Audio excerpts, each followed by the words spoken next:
All right, this is Deanna Marie, and welcome back here to the Clue Seat. And today we're going to be talking about how the choice is going to be yours. Okay, so let's get started. All right, so today the Bible verse is going to be Ruth, chapter 4, verse 11. Make sure that you open up the Bible. I say this every day, guys. So open up the Bible, pray, ask God to speak to you, ask Him to talk to you specifically about what this might be for you or what it's referencing. So make sure you guys do that, okay? All right, so in Ruth, I want to give a little bit of a different perspective in this chapter. Okay, so Ruth is, from a different country.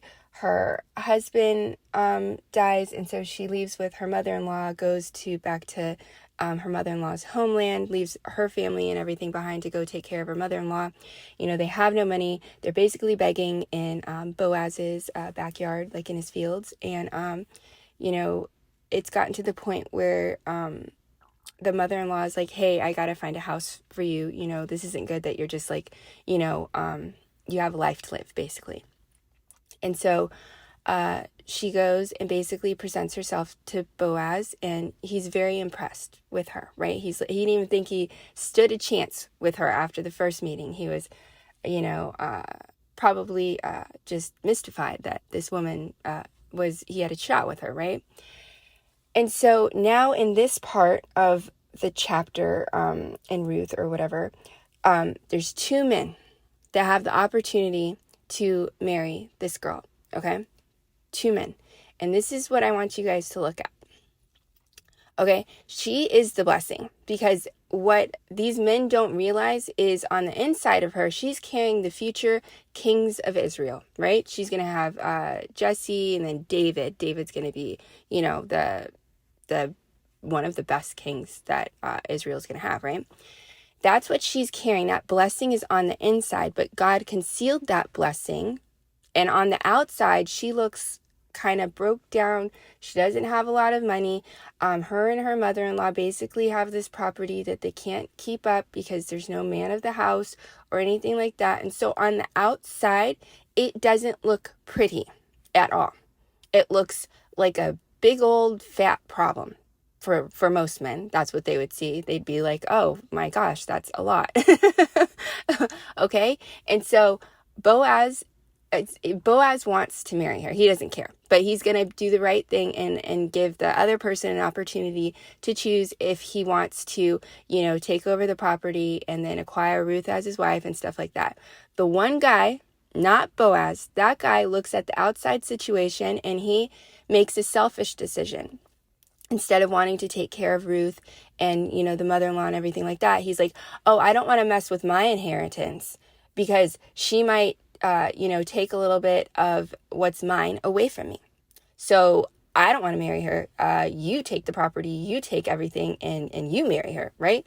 That's his selfish attitude because he has a selfish heart, right? Therefore, he doesn't get the blessing that could have been his at all.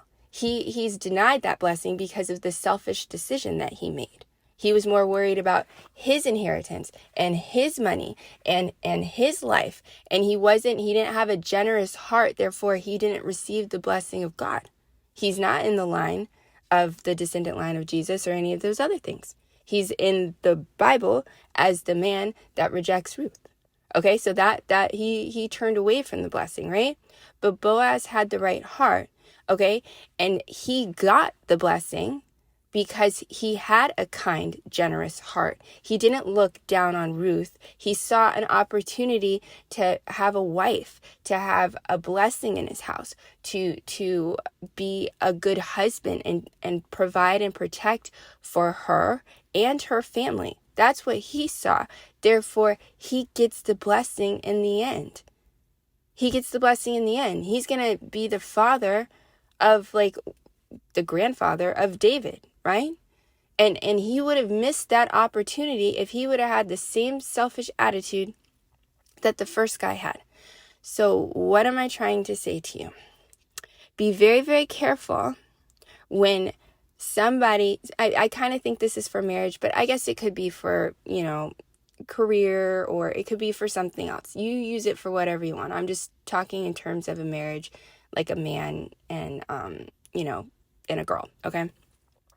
Be very careful when you look at a situation, especially if God puts a woman in front of you and you don't know what the blessing that she's carrying is. You have no idea, because God's not going to advertise it, because he doesn't want anyone to take advantage of it. Okay? And if everybody in town knew that this lady was going to be the future grandmother of the king of Israel, how many different men do you think would have married her? Would have been like, oh yeah, I'll take that. I want that slice of pie for my family. There would have been tons of men, but it was concealed because God just needed the right man. He didn't need 100 wrong. He wanted one right.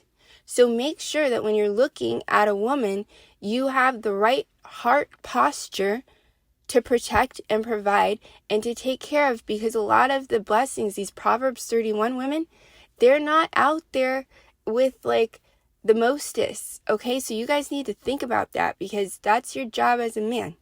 Okay, protect and provide.